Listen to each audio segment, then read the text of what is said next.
I like the typing. Good morning, everybody. It's Ted Bogert. We are back with the Ted Show, kicking off this Monday with the one and only Cindy DeCoster. What's up, Cindy? She's back.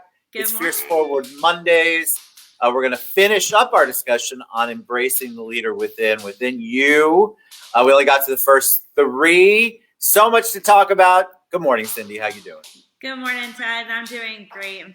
How are you on this Easter Monday? Fantastic. I feel good. It's beautiful out. You know, it's going to be an amazing week. I've just decided. Yes, I love it. Yeah, we have a very busy DeCoster family week in store, and we're just super excited to kick it off. All good stuff. All right. So refresh their memory on who you are if they don't know. Sure. And then let's talk a little bit about what we talked about last week and then dive into the next three or four. Okay, great. Well, I'm Cindy DeCoster. I am the co-owner with my husband, Sean, of Fierce Realty here in Central Florida. We have two locations, one in Orlando, right across from Gatorland, and one in Eustis, beautiful Lake County. So come and check us out. We have Fierce agents. Fierce is an acronym we use for fearless, intentional, energetic, resilient, courageous, and do everything to a standard of excellence. And that is a service and real estate professionals you can expect to work with Fierce Realty.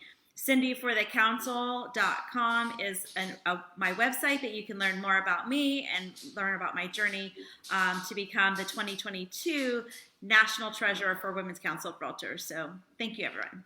We had people ask, when is the vote on that? Early May. Early May. Mm-hmm. So about a month. Yeah, the countdown is on. So can they find that information on CindyForTheCouncil.com? Yes, yeah, absolutely. It's it's a governing board membership that is the voting delegates, but by all means go to my website to learn more about me, my journey, and what you can expect as I join the team. 2021. Yeah. All right, so let's recap. So we started embracing the leader within. Such a great topic, because I think we talked a little bit about how people are sort of afraid of that, or they don't even know where to start, and they feel like they have some sort of idea or leadership abilities, and maybe not necessarily do they know how to tap into them. So we talked about the first three, I think. Will you recap for us what those are? Yeah, I kind of broke it down into 7 steps of kind of embracing the fierce leader within.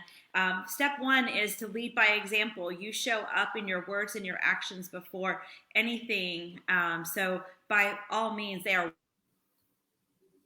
lead by example, not just what you say, but what you do. 2, create healthy habits, positive affirmations, uplifting quotes, exercise, spiritual, everything to kind of frame your day into positive action.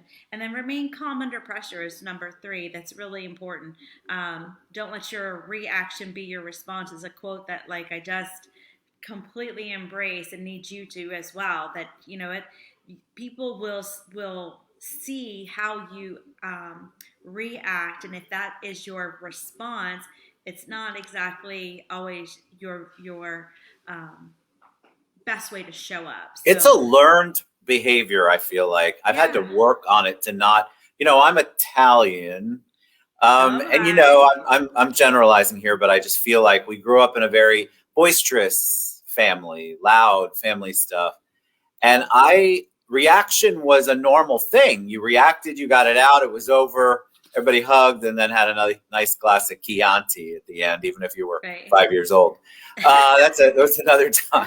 True but story. What I think people don't know is they haven't figured out that their reaction or how they react is so much a part of either the problem or the positive. True. Very, very, very true. So they say you cannot control your reflex. But your reflex should not be your response. Yes. So you can control every thought and action after your first. So I always say, my face gives me away all the time. So now that there, 100%. now that there's This is a why I mask, do this sometimes. right, now that there's a mask involved, that saved me, I'm sure. But it is very true. You cannot control your first your first um, impression, Reflex. but Yep. you can control everything after that. So That's right. becoming intentional about how you respond.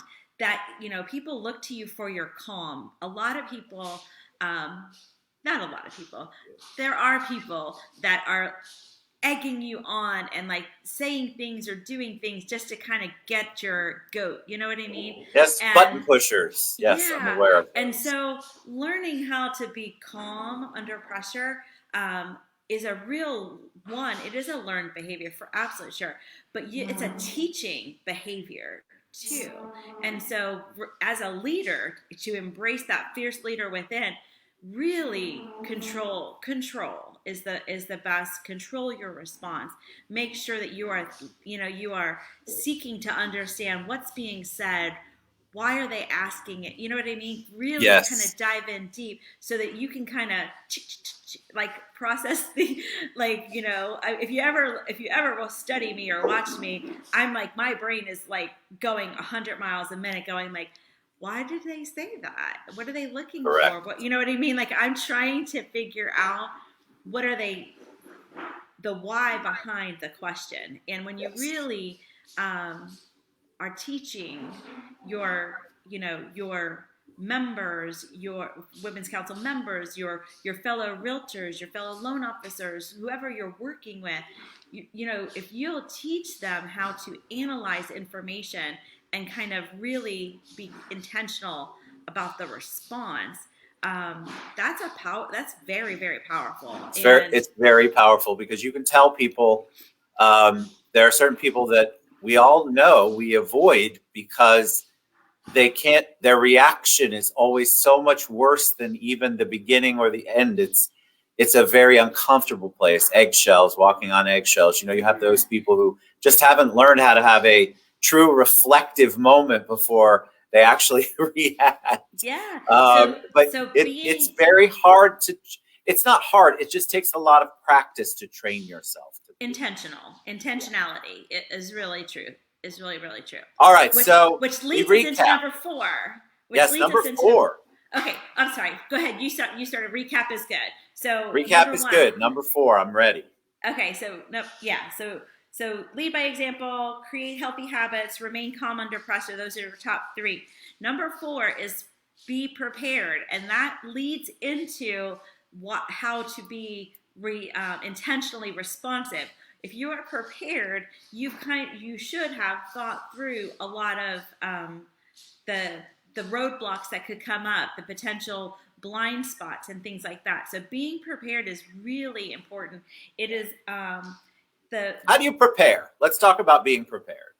Because I think a lot of people think, okay, I have it all here, so we're good. I'm going to remember every bit of it.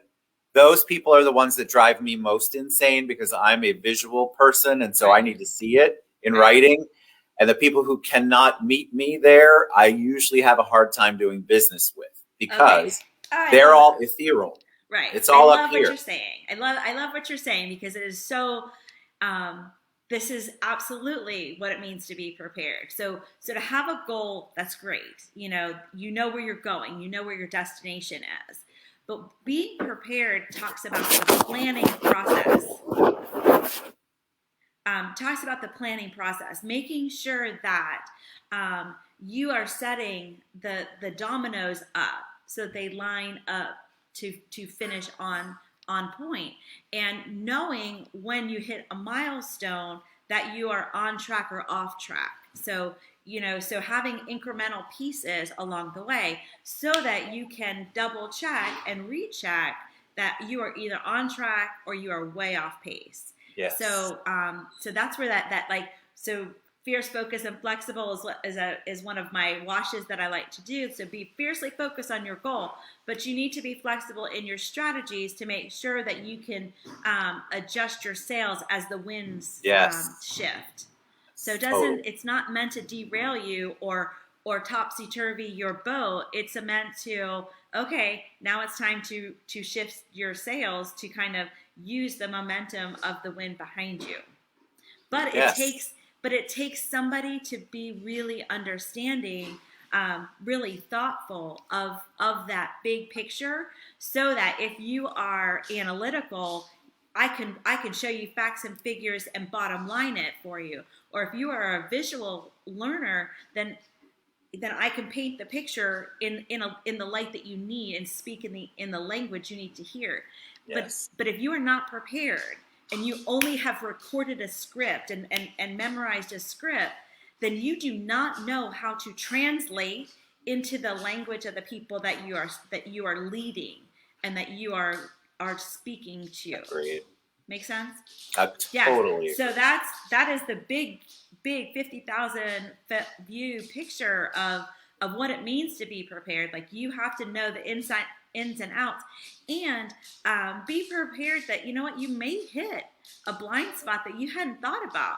And it's okay to pause and say, you know what, that's a great question. I hadn't looked at it from that angle. Give me some time and get back, and come back. When you are prepared, you can say that with authority, not like, oh crud, I don't know what I'm going to say, because you've thought through one scenario, or you've thought through 50.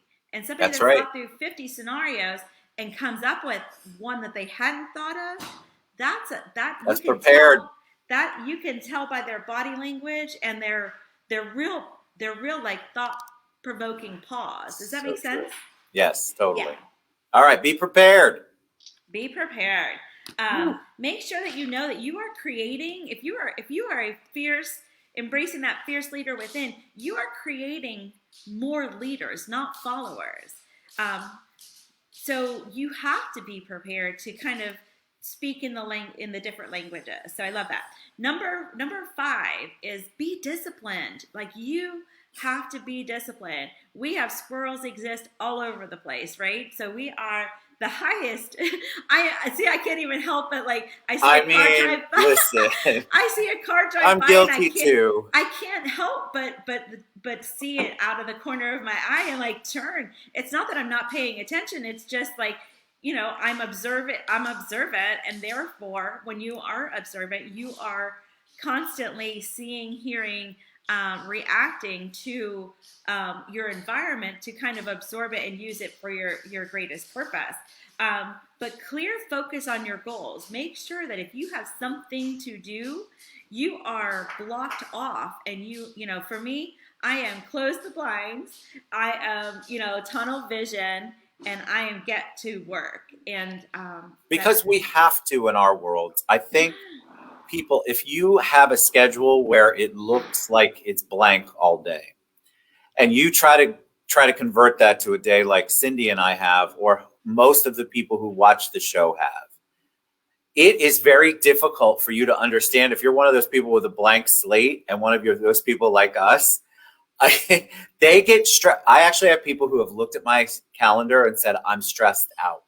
right. But if I can't get that work done and I'm not intentional and prepared and I have not thought it out and I don't block the time, I can't do 2 to 3 shows a day, work with VIP Mortgage Group, do philanthropy, family time, friends.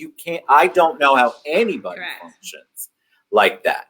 But my Correct. friends who literally have nothing planned, they love it. But they cannot come to the table with any kind of plan either. Correct. So again, it's a learned practice. You have to practice it. I mean, the fact that I have a calendar where I have to look and see if I can eat from, I don't know, 11:17 to 11:28 today. I mean, but it's the only way that I know how to function, and it allows me to multitask, if that's not an overused word, do a ton of stuff and still get it all accomplished, or at least most of it. Absolutely. And it's not even because I hate, personally, I hate the word multitasking, because that, to me, it's always, you're not doing any one thing 100%. I know.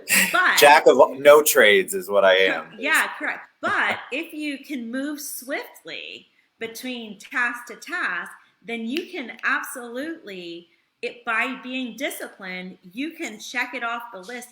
And it's not multitasking, it's just getting a blank amount done at a time. You know what Yes. I mean?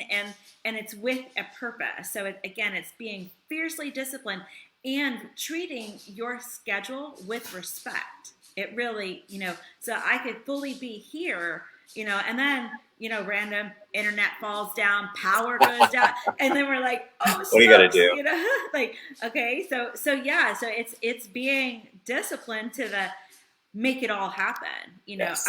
absolutely, and have a follow through plan. You can't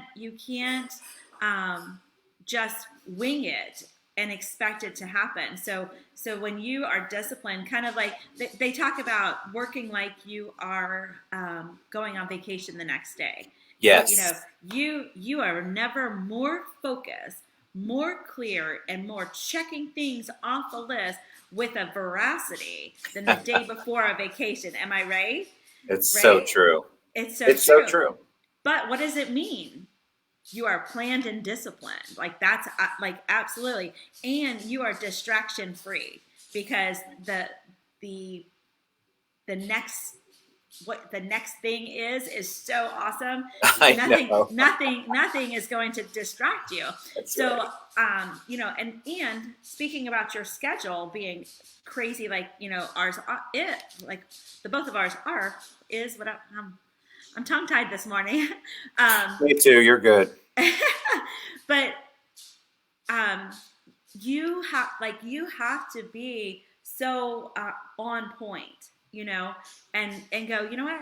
I could fit it in. I just have to be disciplined. Okay, that is such a great point. So I want to go. So people do watch the show, believe it or not. My kids aren't really sure why yet. It's only been almost 4 years. So people will ask me, okay, but are you really that structured? Or people will say, oh, Ted, I know we were supposed to meet at 11:30. Does 12:30 work? And then they're hurt because I can't make 12:30 work. Right. Sweetie, I've had 12:30 booked for like 3 weeks. Right. So the shift for me is difficult for people who don't plan down to that crazy level. And trust me, it's a crazy level. I'm not saying it's not. It is. But people who don't plan don't understand the lack of flexibility. Right. For them, it works. For me, it just doesn't. And so it seems sometimes I'm a little more inflexible than I am, but it's because we have planned something out. I plan. Right, for sure. I like to plan. Yeah, so two things. One, work will expand to the time allotted. So if I have 2 weeks to do something, guess what's going to happen? I'm going to still work it in the 30-minute segment or hour, 2 hour, whatever that it really is going to take. And I'm going to wait till the day before. I mean, it's, so it becomes a organized priority, right? So Yes. it's about being flexible, but it's about being disciplined and understanding what's what is allowable. And people that don't respect their own time won't respect your time. So Correct. It's a teachable moment that they'll learn to be more on time and more disciplined with their time because they're working with you. It's so true. And you went out for a little bit. That's so true. Okay, so I talked my ear off on that. What's next? My bad. Okay, that's okay. Number 6 is accountability. And I think we touched on this last week too. But you need to be accountable. You have to be honest with yourself. Take a real tough look in the mirror. And you know what? I am so not perfect. It's, that is, that ship has sailed. I always say, like, mother of the year, that ship has sailed a long time ago. Like, I'm not perfect, but here's what I am. I'm really honest with myself. I know that I'm not perfect. I don't even strive to be perfect. I strive to be better than I was yesterday Correct. Or a minute ago or what have you.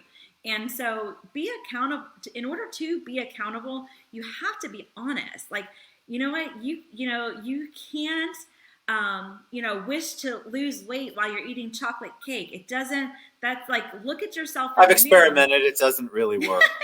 I speak firsthand. I know how that is. It does not work. But you have to be honest with yourself. If you're going to be accountable, you have to be accountable for your words, accountable for your actions, and stop making excuses. Like, you have to so it's not about like, wishing for it. It's working for it. And are you better than you were yesterday? So stop competing with other people. Stop wishing for things. Start working for things. And say, you know what? When people say, one of the like makes my tweaks me is when people say, "Well, I've done my best." Oh my God, pet peeve. It's a pet peeve. It's like when somebody dies and they go, "I'm so sorry for your loss. I didn't lose my keys. I lost somebody close to me." I hate that. Sorry. Pet peeves. Yes, go back. Pet peeves. Yes, I've done my best. Well, we've established that's not good enough right now. Right. I'm terrible. Again, it's talking about being honest. Like, if you're going to be accountable, let's be honest. Have you done your best? Did you blood, sweat, and tears it out? Then that's, But I've had people when I owned the insurance agencies, I had tons of people would say to me, "I did my best." And I started to believe that and then slowly replace them because their best wasn't good enough for the organization I needed it to be. And so really be careful when you say I've done my best, because that tells me you're not going to do any more or any better. And if that doesn't align with my goals, my company, what I'm trying to accomplish, the relationship, then I'm out. I agree. Sorry. That's so funny. Ooh, we got crazy stuff going on. Yeah, we have not shared that equal pet peeve, but that is a huge pet peeve of mine. Don't tell me you've done your best. Tell me all that you try. What's Yoda say? Like, there is no try. I get that too. However, so I get that. Okay, I'm real. However, don't tell me you've done your best. Tell me what you've done, and take an honest look at yourself and say, I could have started earlier. I could have put in more hours. You know what I mean? And it's not about beating yourself up. Accountability is not a beat up session. Correct. Accountability is what work did you put in? Thoughtful reflection on your results, and being accountable to, fiercely move forward. Having that courage to say, you know what? Next time I'm going to try this. Next time I'm going to push through. I'm going to start an hour earlier. you know what I'm saying? And just because we're having an honest conversation about it doesn't mean you failed. Doesn't mean you should beat yourself up, like Cindy said. It's just accountability is exactly that. We have to talk about what we did and what we reached and why we didn't, if we didn't. Right. Like, you have to have the obviously, or accountability means nothing if there's no discussion. Oh, I'm going to be accountable for that. Well, if nobody's calling you on the carpet or holding your hand and showing you or opening your eyes to it, then how are you supposed to improve? Right. Well, and again, 100%, absolutely. And again, it's not a beat up session. It's a reflective thoughtfulness of what happened.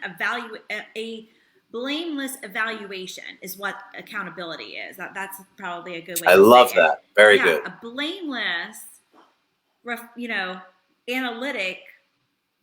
analytical look at what's going on.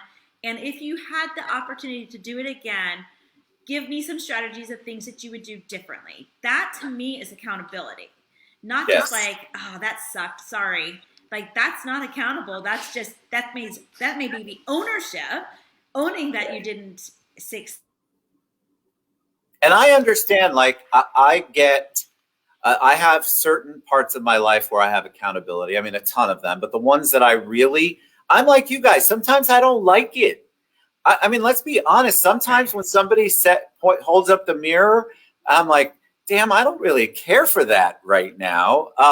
That's okay, but you have to get past it. You can't live in that. You can't let that direct you. So I had one, I won't say any names. So I had somebody who holds me accountable on something, pushed me a little bit on Friday. And I got to tell you, I got a little attitude.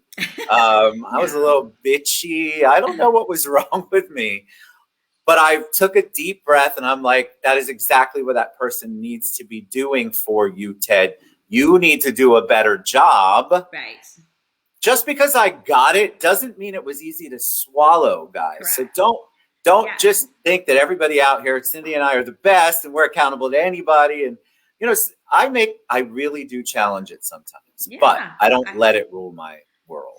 Correct. And that's the reaction versus response we're talking about. So, again, they all tie together and are like layered on top of each other. What number did we get to? Because we're almost out of time. Okay, we got to number 6, and so number 7 is leads, kind of the great punctuation is lift others up. Like don't be the heavy all the time. Don't be the lightweight. Again, mindful, thoughtful conversation, but lift each other up, encourage each other. We talk about the compliment sandwich, Oh, yeah, talk about that again. Yeah, so it's kind of the 3 C's. It's like you want to share the compliment of the positive feedback. Then you want to kind of get into the meat of what could be done better, what could be done differently, what could, alternatives, and then leave it on a positive note. So compliment, critique, and compliment is the 3C sandwich of when you give feedback. And again, nobody, I used to say that I was my own worst critic. Now there's a line out the door, so I'm not sure that I'm the number one. God. They're selling tickets for my hater party. I mean, right? It's fine. So I kind of chuckle when I say like I'm my own worst critic. I'm like, yeah, no, actually I'm not anymore. No, you're not. So, but it's super true. Like you have to hear and absorb. And sometimes you have to kind of take it in the context to consider the source. But always understand there's probably a little bit of truth in everything that's said. Yeah. And so again, don't dwell on it. Don't take too much time on it. But frame it for what it's worth. But absolutely, if you are in a privileged position to lead others, be kind, lift each other up. You may be the only person that gives them a compliment that day or makes them feel good about themselves. And if you have the opportunity to make someone smile, that's like the best job. That's the best job that make you feel great yourself, that you impacted, influenced, and inspired their day in even just the smallest way. So when you begin to do that, first of all, you're going to see a huge shift in your life, I promise. Yeah, I agree. But I'm also going to tell you that you're going to begin to realize that the crap that you accept on you from people who don't lift you up and who do not support you and do not try to praise you and rise above, you're going to find less and less time and less energy focused on those people. And that's a good thing. Right. Because you're shifting your entire paradigm to lift others up. Well, guess what? That's taking you with it. So you're not going to put up with the person who always puts you down, that you said, oh, they just have my best interest at heart. I call bullshit on that Monday morning. You have to really evaluate that. And if you're not feeling lifted up, I don't mean you can't be accountable, but lifted up, then you might want to reevaluate your little circle. Absolutely. Jim Rohn, I love his quotes. I think he's such a brilliant man, and I enjoy him and his treasury of quotes. Amazing. And he says, you are the sum total of the 5 people you surround yourself with. So true. And so if you are constantly the one lifting others up, you might want to think twice about who else could be in your closer circle. Because if you have to refill your, I'm telling you, you have to refill your cup today. There you go. Sorry. All right, so you have to refill your cup. All right, Cindy, before it kicks me out, tell us how we can reach you. What's the best way to find out about what's going on with Cindy DeCoster? Please, thank you. Cindy, the number 4, thecouncil.com. To learn more about me, connect with me, private message me, all the contact, all the links are there. Cindy, the number 4, thecouncil.com. I would love to connect and help bring out the fierce leader in you. Fantastic. All right, guys, we'll be back next week with Cindy DeCoster. That's a great way to kick off. Thank you. The Monday. Don't know why I'm feeling feisty, but watch out for the rest of my shows and meetings. All right, sounds great. Thanks again. We love you guys. All right, love you.